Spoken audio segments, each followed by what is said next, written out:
Учетко турган эмессиң, туурабы? Учетто турган эмес. Азыркы убакта бизге уже 37 айында келип наблюдение болуп атат. Ошондо дагы эми мында байкап кетсеңиз, эми 30 неделяда гана бунун жүрөгү ооруп атканы билиндик. Бунун гемоглобини 70ке чейин түшкөнү эми билинди. Кыргызстанда кош бойлуу аялдардын 40-50% аз кандуулук менен ооруйт. Бул туаса кемтик төрөлгөн балдардын жылдан жылга көбөйүшүнүн негизги бир себеби. Баланын майып төрөлүшүнө экологиянын бузулганы да таасир этүүдө. Ошондой эле социалдык экономикалык факторлор бар. 60-70% пландаштырбайт, даярдалбайт. Кош бойлуу 3 жумадан 6 жумага чейин самый критический период деп коебуз. 1,5 айдын арасында да, 1,5 айдын арасында ошо эмне болсо.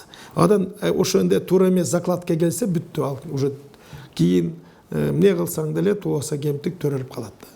Түшүнүктүү? А биздикилер кээбилери кош бойлуу болуп калганын 2 айда, 3 айда билип калып атпайбы. Ой, мен боюмда болуп калыптыр деп. Кокустан. А уже поезд кетип калды. Туаса кемтик менен төрөлгөн балдардын саны жылына дээрлик 600-700гө чейин көбөйүп жатат. Мунун коркунучтуусу өлүм болсо, экинчиси майып балдардын көбөйүшү. Анан албетте ата-энеге түшкөн түйшүк, мамлекетке келген экономикалык чыгым өңдүү жыйынтыктары турат. 1 жашка чейин чөлгөндөр ошо биринчиси жанагы перинатальный период деп коебуз, ошондон болот. Экинчи орунда ошо туаса кемтиктер. Көбүнчөсү ошо жүрөк туаса кемтиктери да. Алар бош болот, иммунитети слабый болот. Анан кемтиктердин сразу инфекция жугат. Бир пастеле пневмония болот, ошо менен кетип калат. Туаса кемтиктин алдын алууга болот. Эң эле жөнөкөйү байытылган унду колдонуу. Бул айтылган илдеттерди 50% азайтат. Андан сырткары кош бойлуу аялга фолий кислотасын, витамин А, темирди колдонуу өтө маанилүү. Кош бойлуу аял фолий кислотасын алууга туура мамиле кылса, баланын нерв ооруларын алдын алат. Азыр элементарная фолиевая кислота деген ал кымбат эмес.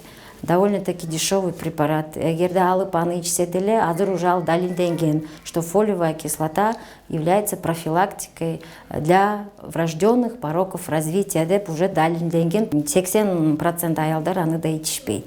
То есть это прямое доказательство профилактика врожденных пороков развития. Аны 3 айга чейин ичсек, балким бунун биздин проблема менен дагы ылдыйганга аракет кылса болот. Кош бойлуу энелердин ден соолугуна жетиштүү кам көрүүсү балага түздөн түз таасир этет. Тамеки чегүү, спирт ичимдиктерин ичүү өңдүү өнөкөттөрү болсо, баласы туаса кемтик менен төрөлүшү мүмкүн. Айрыкча түйүлдүктүн алгачкы айларында өзгөчө сак болуу керек. Төрөттөгү аялдардын ден соолуктары аябай эле начар азыркы учурда. 80% аялдардыкын биз толугу менен айта алабыз. Гемоглобиндер кан аздуулукта, гемоглобиндин бардыгы 100дөн ылдый, 80-40 гемоглобин менен төрөгөн дагы аялдар бар да. Кош бойлуулуктун эрте мөөнөтүндө эле түйүлдүктөгү ымыркайдагы илдеттердин белгилерин билүүгө азыркы техникалар жарайт. Андыктан энелер сөзсүз түрдө дарыгердин көзөмөлүндө болуусу шарт. 2 жолу УЗИден өтүш керек. Бирок УЗИден өткөндө деле дагы бир чоң көйгөйлүү маселе бар. Аерде атайын ошону туаса кемтиктер көрө турган, ошого окутулган врачтар. Казыр көбүнчө эле барып эле 3 ай окуп келе, БУ аппаратты алып келип эле, мен УЗИсим деп карап атпайбы, ал туура эмес.